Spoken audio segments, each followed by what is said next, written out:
This video is brought to you by Sporlan, quality, integrity, and tradition. All right, this morning, this is a customer out in the desert and they're complaining that all their ACs are not working. They say that this one has a blank thermostat, which is a little split system.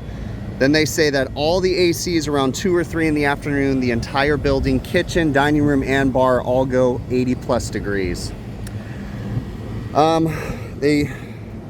I've been trying to get them to let me redo all these drains during the pandemic. They rerouted all the drains because they used to drain out to their parking lot and they would seat customers out there because they were doing the outdoor dining thing.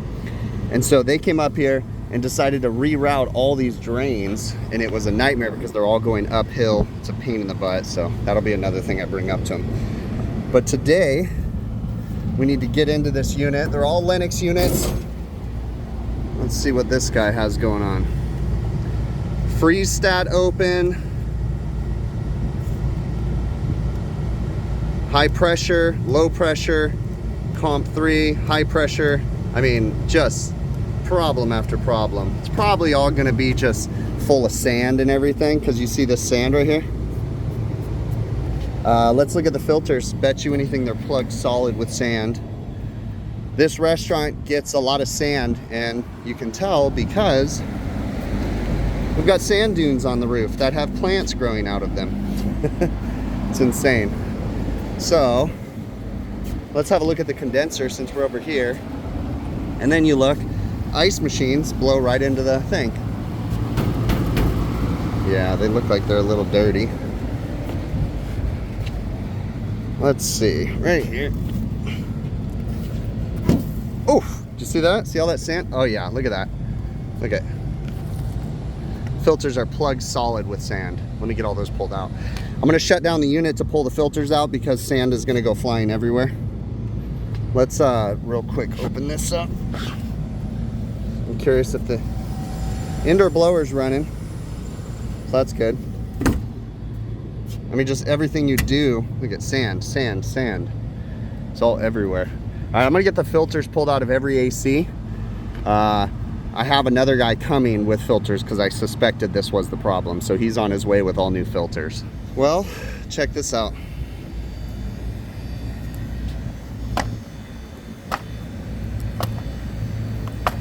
Is that not insane? That's just from one filter. That's nuts. Sand. I hate sand. Insert your Star Wars references. Okay, returning to the scene of the crime where the disconnect switch was all jacked up by the electrician. Every unit, look at drains are plugged up. Their maintenance is actually due, so the guy that I have bringing filters is gonna clean everything too, which I'm gonna have to help because I need to get this stuff operational. So we're in crazy mode right now, super busy, lots of calls this morning, AC's down everywhere. So this place needs a maintenance. Normally I send someone out before I come out to troubleshoot, but this location gets to be 120 degrees. So I needed to get out here to figure out what was wrong, if there is anything. It could just be plugged up filters, dirty condensers, which I'm gonna help him take care of, and then I'll let him do the easy stuff downstairs, cleaning coils and all that good stuff. But just need to keep moving through. So I'm getting all the filters pulled out. It's really important though that I shut off the equipment when I'm pulling the filters out because all that sand is going right through the coil. So we want to reduce the amount of stuff blowing in the building. It's inevitable that they're going to have stuff blowing in the building. And if you look right here, look at this drain. It's just plugged up with sand. So yeah, see this drain, what they did was they grabbed the existing copper that used to run to a floor drain over here and they ran it uphill. So check this out.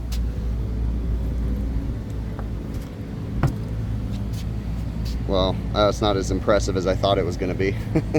I thought it was going to drain a lot more than that. Let's kick this guy.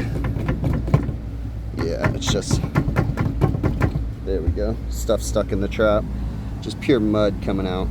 So we'll get the water hose, blow this thing out, but I can see that drain's completely plugged up with sand. Lovely. All right, this condenser, we've got really good water pressure here, but it's just sand is just blowing out. Look at it. I cleaned the floor just to give perspective. It's just sand everywhere. It's nuts. It's just embedded in everything. So I'm gonna get this guy clean. We'll get some cleaner on it We got to do the same for every AC. So in a situation like this, their PM service is due, but their PM service is just a quarterly thing that they do, and it doesn't cover the extensive amount of cleaning that I'm gonna have to do today. So what I'll do in this situation is my other technician, I'll give them all his time on the PM, but all my time is billable time, because this is insane, the amount of sand and everything. And like the filters, those will be covered under the PM, but all the cleaning that I'm gonna be doing here and then troubleshooting is not covered under the PM service. Microchannel condensers, you cannot use any brightener cleaners. The yellow Venom Pack or the Viper HD cleaner are completely microchannel safe. They're not gonna cause any damage. Using it, putting it in here right now, we're gonna get this guy rinsed off and hopefully move on to the next one. We got a lot of condensers to clean right now, so I still got to get to all the other condensers too. And then as I was coming up, I noticed that the breaker for the hoods is tripped. Like, this is just a disaster. And the trick, using the Viper gun, you get better concentrations and better use of their chemicals, but you just want to spray it on. We don't need to use crazy settings. We're using the minimal concentration level. We got it on the A setting, and we're just letting it sit on there. Just let it sit. And then in about 5-6 minutes, we'll go over and we'll rinse it off, and that's where the coil cleaner's magic comes in. Again, completely microchannel safe, so you're not gonna harm anything. And it's coming out nice and good. Getting a good rinse. You can see all the stuff we're washing out, all that dirt. I gotta go turn their hoods on, man. I don't know, I'm worried there's gonna be a problem with their hoods too, because the main breaker was tripped that controls both their exhaust fans. That's how it works, right? Mondays. This is the one that I just cleaned the condenser on. I put it all back together and started it up. This middle condenser fan motor did not start right away, and it slowly span and then picked up speed. Kind of like maybe it might have a bad capacitor, so we definitely need to check into that, because remember, we were getting a lot of high pressure codes. We were also getting freeze stack codes, which could have been the filters being plugged. So we got this one up and running. We'll definitely check the capacitors now. If you asked me yesterday what I thought I would be doing today, I can guarantee you I wasn't gonna say picking weeds on a roof, but you know, gotta do what you gotta do, right? Stupid satellite dish is in my way. It's not even being used, so I'm getting rid of it. If I can get in here and get all these screws out. Gosh, man. People abandon a satellite dish and then leave it up here so that we can't even access our units. I am just about done. I'm not gonna be able to finish today. There's no way in heck. It's just too hot. Humidity's creeping up. It's not that high yet. It's probably about 30-40%, but we're not used to that. And the outdoor temperature, it's only like 11 a.m. It's already 107 in the shade. So it's only gonna last so much longer. I got all the ACs running, the filters all changed, the drains all cleaned out, all the compressors are running. This one right here though is going off on high pressure. Still need to check on those capacitors, but all the fan motors are running right now. I had a high pressure on the second stage, an error message, but it reset and it's running now. I'm about to put thermometers in every other AC, and that 106 was in the shade, by the way. We go out in the sun and it's just brutal. Oh, so yeah, I'm kind of dying right now. But I'm gonna do TDs on the ACs and see if they're at least doing something. I think they are, because it feels pretty good down in that building. So we're just gonna get TDs, and again, we'll come back on another morning when we can troubleshoot one AC at a time. I might look at the little split system that they had over there real quick, because the breaker was tripped. I'm gonna make sure it's not a bad capacitor or something. Gotta be careful and gotta know your body. You know, I'm starting to hurt right now. I went down, had a lunch, drank some waters, chilled out for a few minutes. Took about 20 minutes to take a break. Now I'm come back up, but again, heat stroke, once you feel the symptoms, it's too late. So I'm all over the place. My brain isn't really working right. I was gonna jump on that split system, but I was checking TDs. Looks like maybe this guy blew out a terminal. I'm thinking maybe. I don't know. There's oil everywhere. Something blew out. Contactor looks like junk. Oh, this compressor sounds like death. Well, it didn't blow out the terminals because it has gas in it. I turned it off. It looks like the oil's not here. I don't know where this oil's coming from. It's just all around the compressor. It might be coming from this pressure control right here. I think it is actually. I'm gonna go get a leak detector. We're gonna test that guy. For the life of me, I cannot find a leak on this guy. I mean, I guess maybe on the... I was kind of wondering if it was the Schrader's leaking. I wasn't thinking straight, and I put my gauges on it right quick. Looks like that one's leaking. So I think we might just have leaking Schraders. That's a lot of oil though. That's scary, but I guess under high pressure it starts really leaking. Huh. I checked the compressor plugs. I checked all around the compressor, the pressure control, nothing. So I'm thinking that it's just bad Schraders. So we could probably change those Schraders out. These are Cormax fittings. I got the tool for that, so we could probably change those out. Charge this guy up. I'm wondering what the deal is with this. This compressor sounds like junk. And it looks like it'd been flooding back. Like the whole compressor itself is just very discolored. It's a trip. I'm wondering if it was because the higher fancy unit right there had freeze stats all in it. This one didn't have freeze stats, and it had plugged up filters, so we could have just been flooding back, and that compressor sounds like dirt now, so could have ruined the compressor. It's a very good possibility. This one I was hoping is off on overload. Let's check with the meter, because it wasn't running, but it had power going to it. All right, the trick to this is to break these free with wrenches, get them loose, same thing, then you snap this guy on. Man, it's getting up there. 110, and like I said, it's about 40% outside air, or relative humidity outside. Whew, man, taking lots of breaks. Okay, 2 hands on this, so push this in, twist it off. I got 2 new Cormax fittings in my pocket. Trying to cool the head of this compressor, not the head, trying to cool off this compressor. And I don't really want to use a water hose because you have all the components, and then it's going to leak into like this area down here, so this isn't really meant for water. It's just a bag of ice, but I'm a little worried. I've got this guy on here, so that way it'll tell me when it closes the overload. All right, it reset.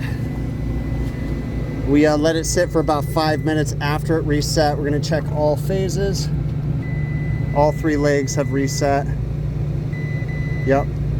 So the thermal overload reset. Whether or not the compressor's good, that's another question. So we've got gauges on it, and we're gonna turn this guy on and see what happens. I've got some refrigerant too. We can charge it up if we have to. All right, we turn the disconnect back on. We're waiting for it to call for cooling. In fact, I'll get some jumpers and I'll jump this guy out so we don't gotta wait for this. Turned on its own.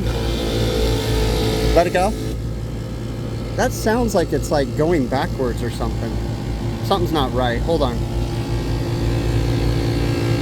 Push it in again and let's test. Oh, it's pulled in. Now push it in and let's test voltage, or test voltage on the...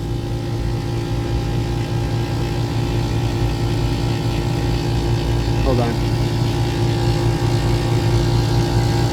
Across all 3 legs. 209. 209. I think this contactor's bad. Look at how it's not pulling in. This one sounds like junk. This contactor's toasted. You can see it's just completely hammered. So I'm gonna swap out the contactor and hope that that fixes our problem. This guy, I questioned whether it was running backwards. It's not. I think the compressor's just beat down from running with the dirty filters. You can see what looks like it's been flooding back a lot. So let's swap this out. All right, let's see what happens here. 1, 2, 3, please don't blow up. Running at 60 hertz. We should be calling for cooling. Give it a second.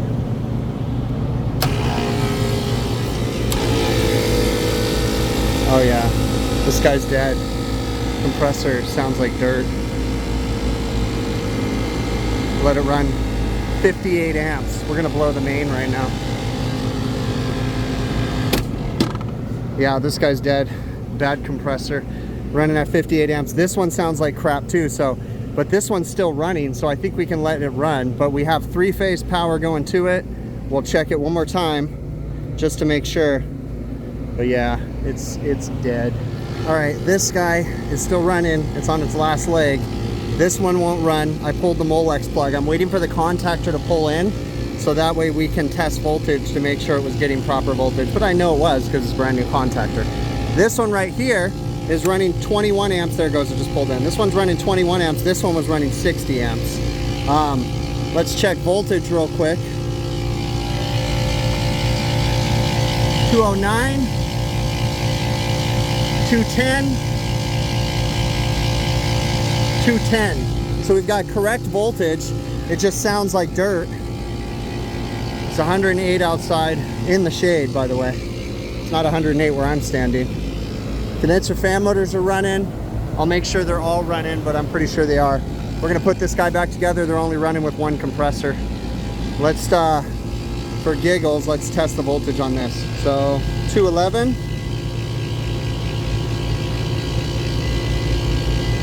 209, yeah, we're good.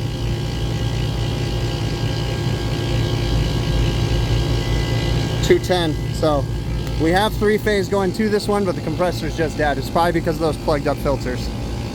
Not much you can do. We'll recover the charge, change the dryer in both compressors. I got up a little early this morning because we're heading out to the desert to finish up this compressor job, and I'm sitting in traffic. That stinks. What the heck is going on, man? We were moving. I was cruising, and then all of a sudden the freeway just stopped, the whole thing. Of course, it was right after I hit something in the road too. I had to stop at a rest stop. I was really blown away with how many people are sleeping in a rest stop. Like, I know trucks stop there and stuff, but like there's a lot of regular cars. Some of them look to be homeless people, but then other didn't look to be homeless, and they're all just filling up the rest stop completely full. People parking on the overflow areas. Kind of crazy, but yeah, good morning. Southern California traffic, huh? All right, I am back. It's windy today. I brought an Easy up, but we're not gonna be able to put it up until this wind dies down, if it does die down. You gotta be careful too, because it's blowing sand everywhere, so my luck, I get it in my eyes. We gotta recover the gas out of this one. I have my high flow Schrader depressors. These are not core removers. These just depress the Schrader. You gotta be careful though, because you don't want to go too much. So I'm gonna get those connected, and then I have to come up with a power solution. I brought my cheater cord right here, and I do have a breaker panel with 115 volts in it over here, but there's no receptacle, so I should be able to steal something off of that. Get a safe temporary power. All right, got power hooked up, scale zeroed out, purged all the way up to here, so we're basically ready to open this guy up right here. Let it dump in. We'll turn on the recovery machine and let it get going.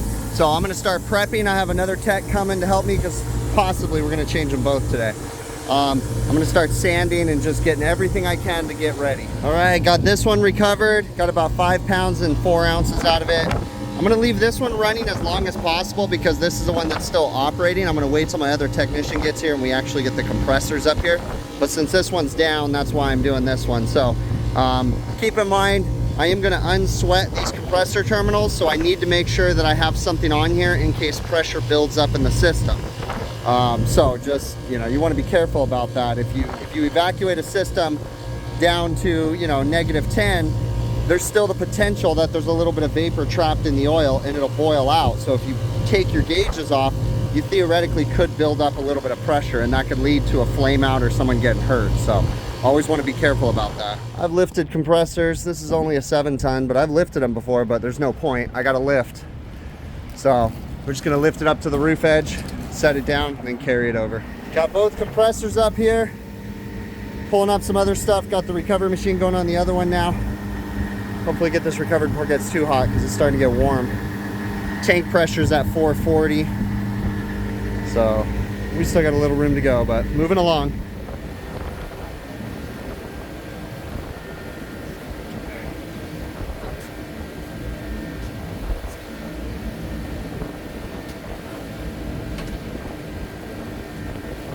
All right, got one compressor in. It's not sweating yet, but it's in. We got these guys bent out of the way because we're gonna purge the system with nitrogen. I have my purge adapter right here.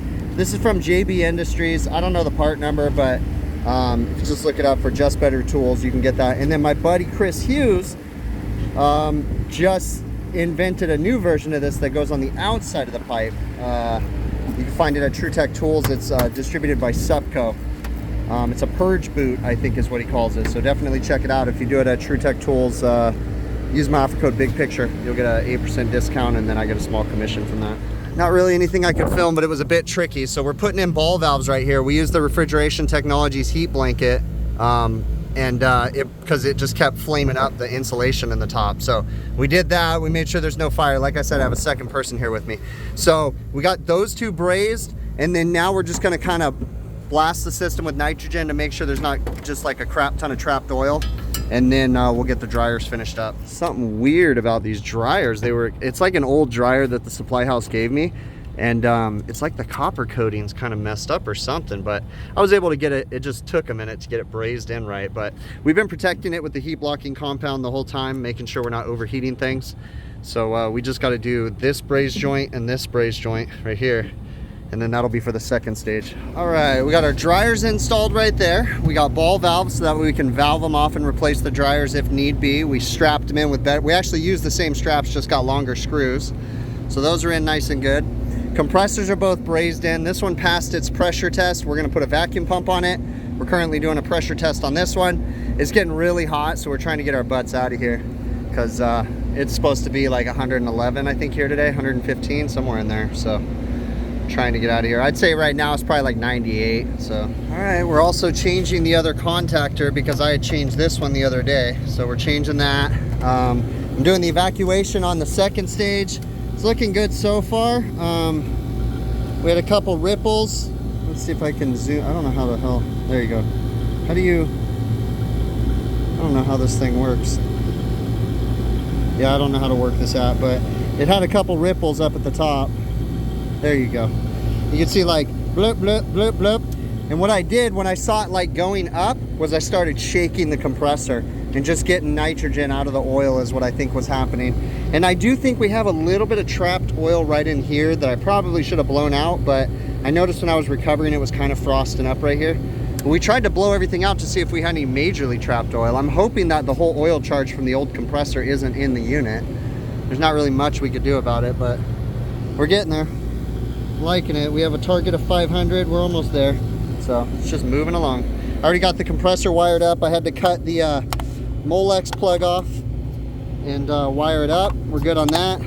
Crankcase heater's wired up. We're gonna zip tie up some wires. So this thing was down to about 520, 530, and then what I did was I just started shaking everything again, and it's jumping all the way up to 8, and now it's starting to drop again. So what's doing is you can see that it's came down and then it's just kind of bouncing around, and then now it's dropping again. But it's because, again, I'm agitating the oil and I'm shaking that and pulling all the nitrogen and stuff out of it.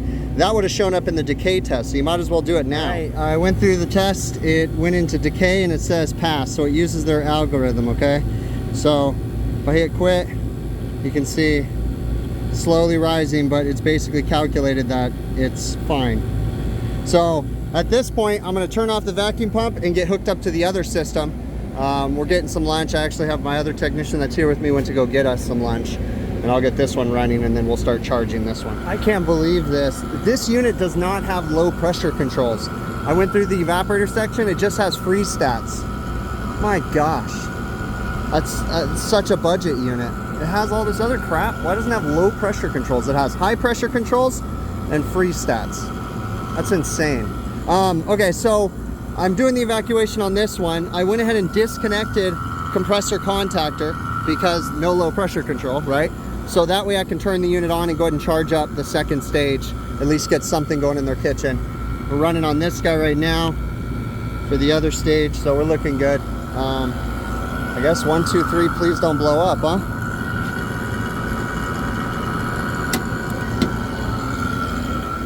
Make sure it doesn't sound horrible. Nope, sounds fine. So we'll just wait for the system to kick on. Indoor blower motor's running, so we're just waiting for the thermostat to call. And then we were required 7 pounds, 8 ounces, so I was able to put 5 pounds in it. There goes first stage. So second stage should kick on here any second. And there we go. We are running. So let's go ahead and put some gas in it. It's running. Don't hear any problems. It's running in the right direction.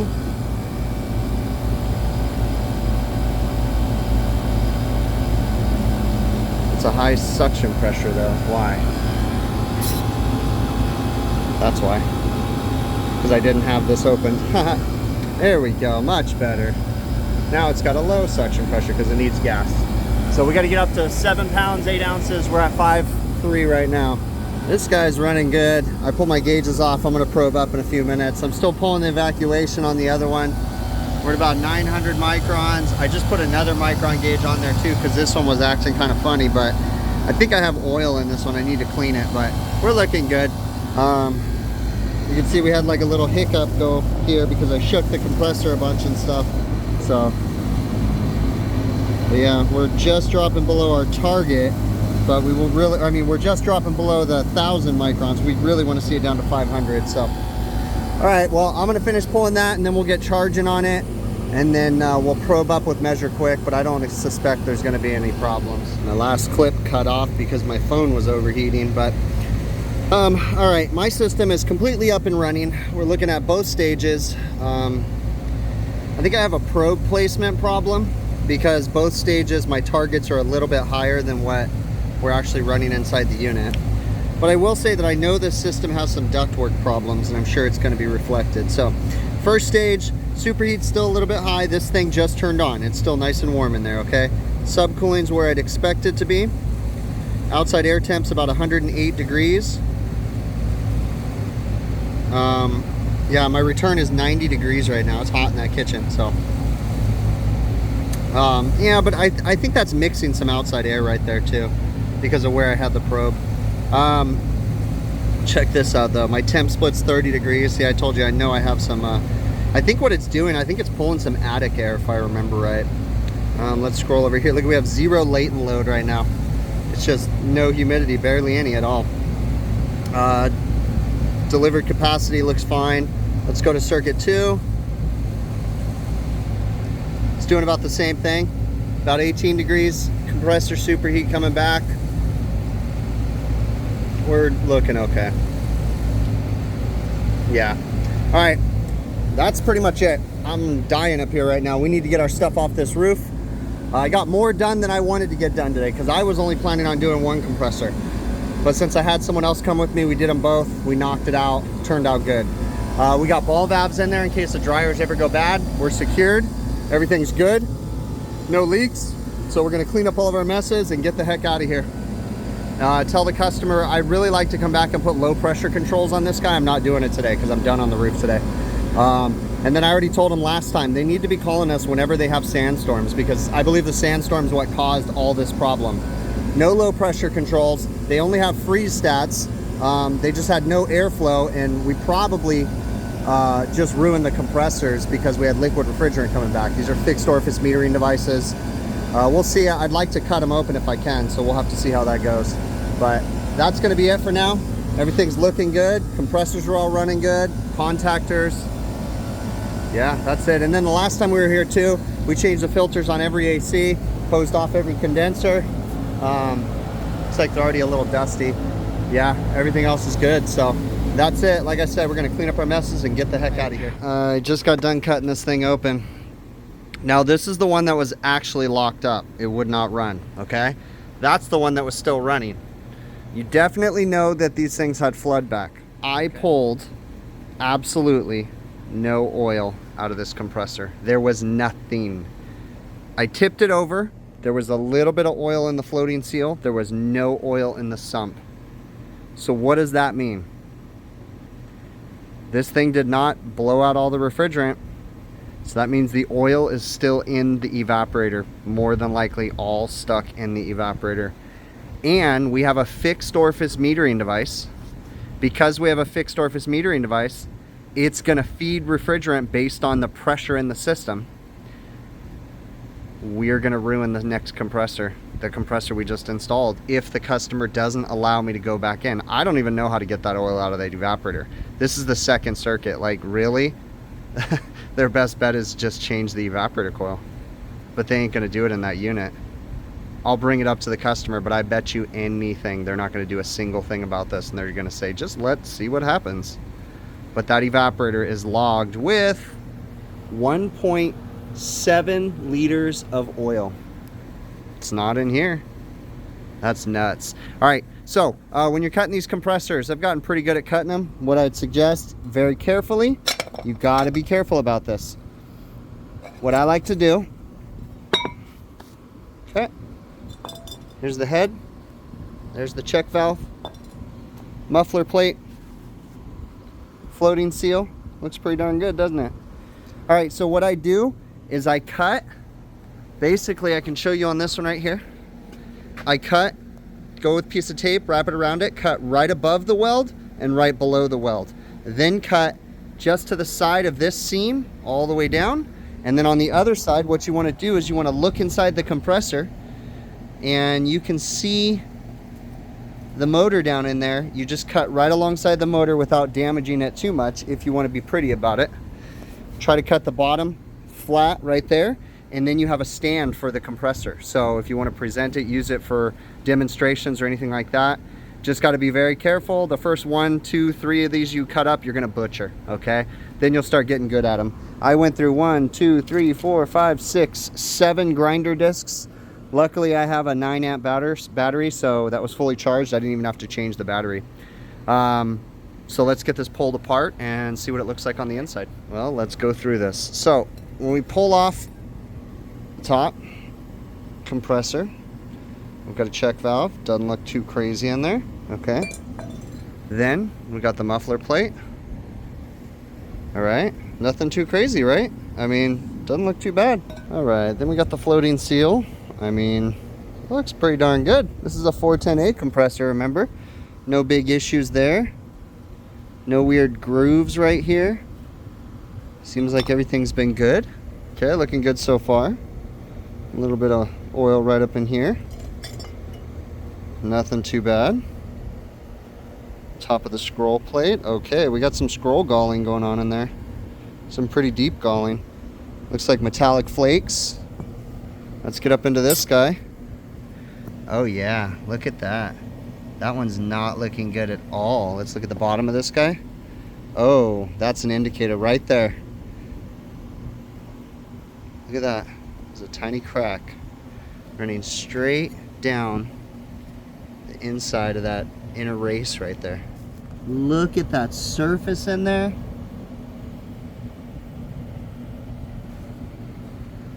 All right. That acts as our bearing right there. Look, oh, that's not good. Wow, metal on metal action right there for sure. Come on up into here. Old ham coupling still intact. Top of here, oh yeah, some overheating going on in that bearing surface too. Okay, look at that. Oh yeah. That's not good. Look at that overheating that we had going on. We had some metal on metal action going on. This is a massive lack of oil. That's what happens when you run out of oil on these guys. It no longer turns. Wow though. Yeah, that's bad. Now we got to figure out, like I said, how am I going to, I got to get the customer to let me go back in there. But, I mean, literally they're going to have to change the evaporator coil and hope that all the oil's still in there and hasn't made it into the condenser or back into the new compressors. Are any of you guys just like really exhausted from this summer? I'm just getting beat down. I don't know if it shows it in my face, but I'm just tired. Like, I really am. I'm actually tired because I got up super early this morning too. It's currently August 16th. It's 4:09 p.m.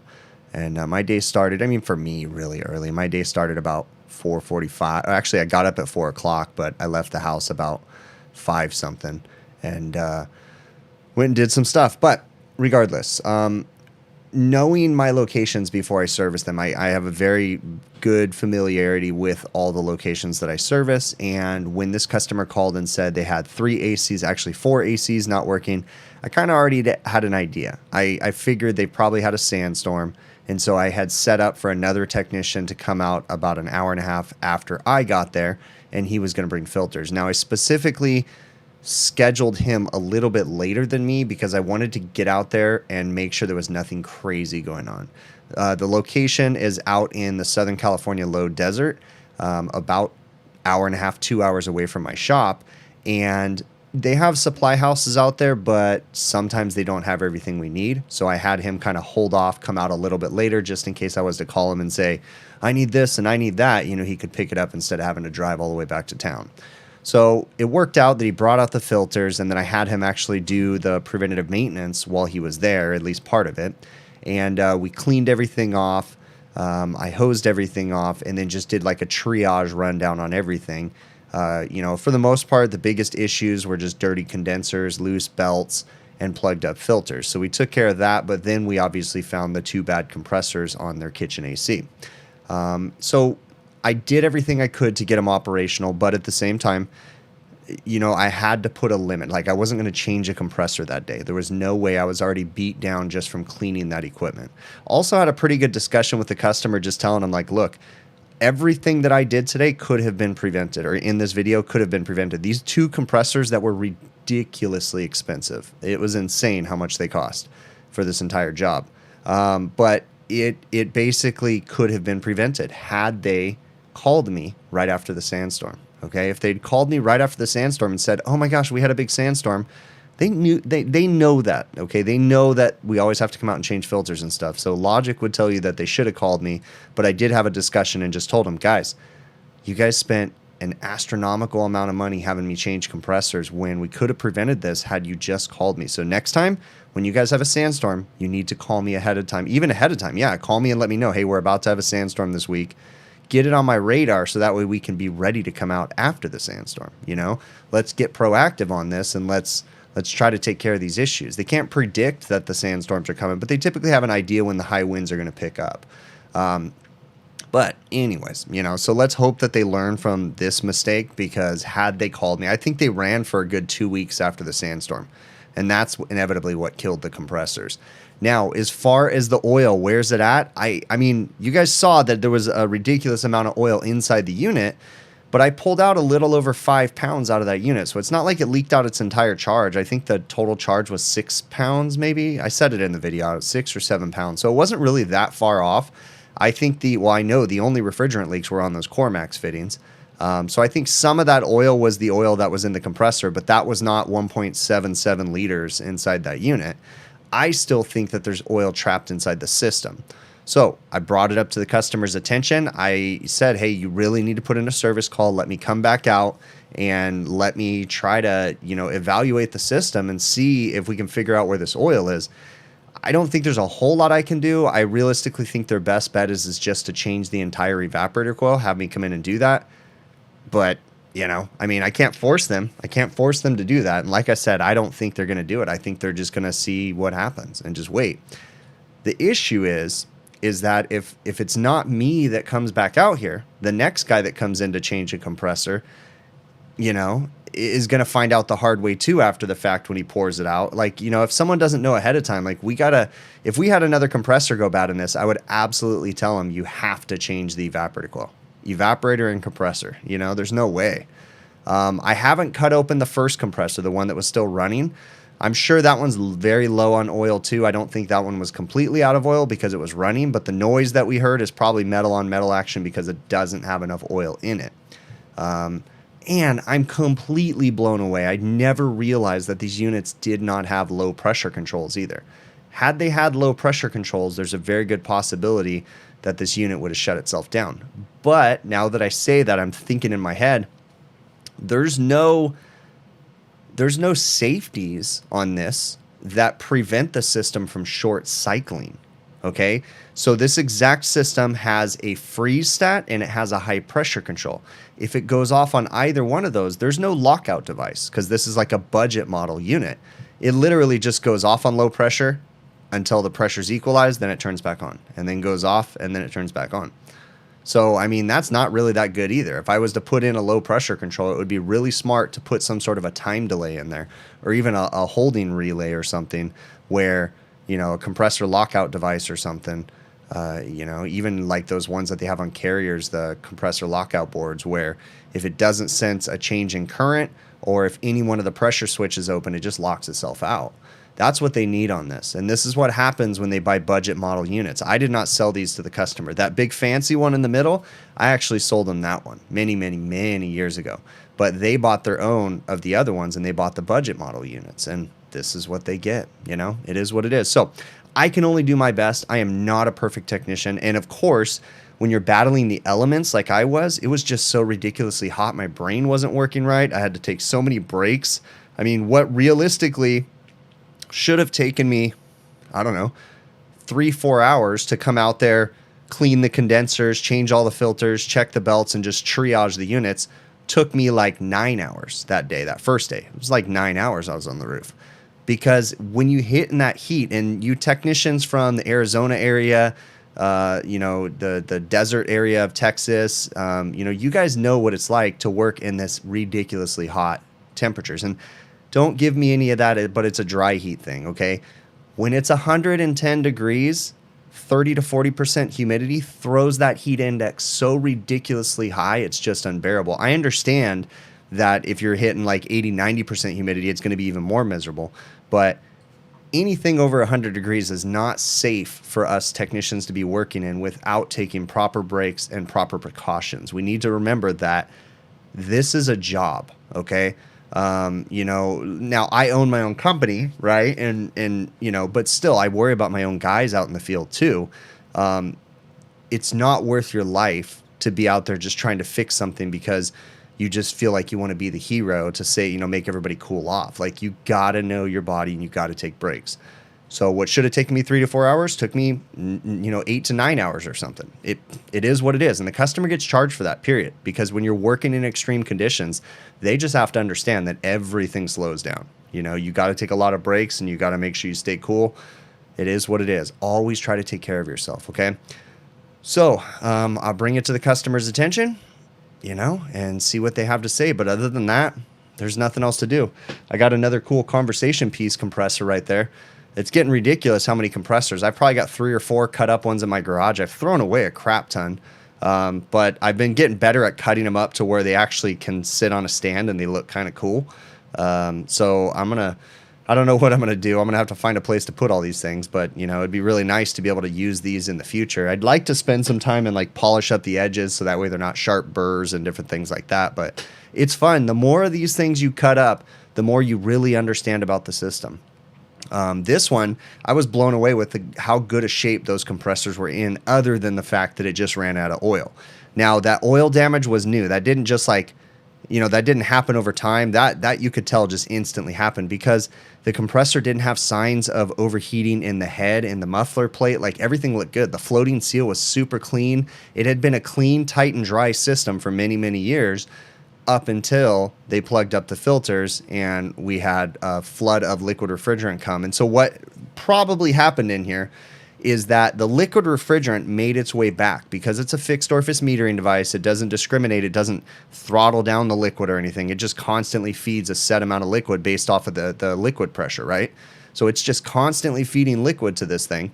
And eventually this liquid gets trapped in the compressor and it starts to wash the oil out. In off cycles, the refrigerant might migrate to the compressor depending on the temperatures outside and stuff, but inevitably we washed all the oil out of this compressor and it got trapped inside the system until the compressor ran and ran and ran and it started getting metal on metal action. You can see from the metal fatigue that was inside of there on the bearing races and everything, and that just completely disintegrated the compressor. So that's why when I turned it on, it started to make a loud noise, and then it was hitting like 60 amps because that motor was trying. That motor was doing everything it can. It's just a fixed speed motor. It's not a variable speed or anything. It just turned on and said, let's pump, but the metal on metal action, there was no lubrication. It was just like, nope, we're not going to do it. It was dead, you know? But it is a lot of fun to cut these things open. The more and more you do, the more you're going to understand the operation. And I am not an expert by any means, but it is really neat to be able to do that. I really appreciate you guys making it to the end of the video. Thank you so much for listening to my rambling. I really, really appreciate you. I really have to say that, okay? If you're interested in supporting the channel, please consider checking out my website, hvacrvideos.com. We have merchandise, hats, beanies, t-shirts, sweatshirts. We got fall. It's kind of crazy to think that fall's coming up in like 2 months, but here we are in the dead heat of summer. It's over 100 degrees at my house today. But we got fall coming up, so we got zip-up hoodies available on the website. Those are all great ways to support the channel. Again, hvacrvideos.com. Couple other ways to help support the channel, but the easiest way is simply just watch the videos from beginning to end. That is the easiest way to support the channel, okay? If you're interested in purchasing any tools, go to truetechtools.com. I have an affiliate code program set up with them. If you use my offer code, big picture, one word, at checkout, after you've figured out what tools you want, you can get an 8% discount on majority of the items on their website. It doesn't apply to everything, but it applies to almost everything. And when you use my offer code Big Picture, I get a small commission from that. So cool way to help support the channel. You get a discount, you get some awesome tools. You can also support the channel via PayPal, Patreon, and YouTube channel memberships. There's links in the show notes of this video. And that is it. I really do appreciate you. Hope you guys enjoyed this one, and we will catch you on the next one.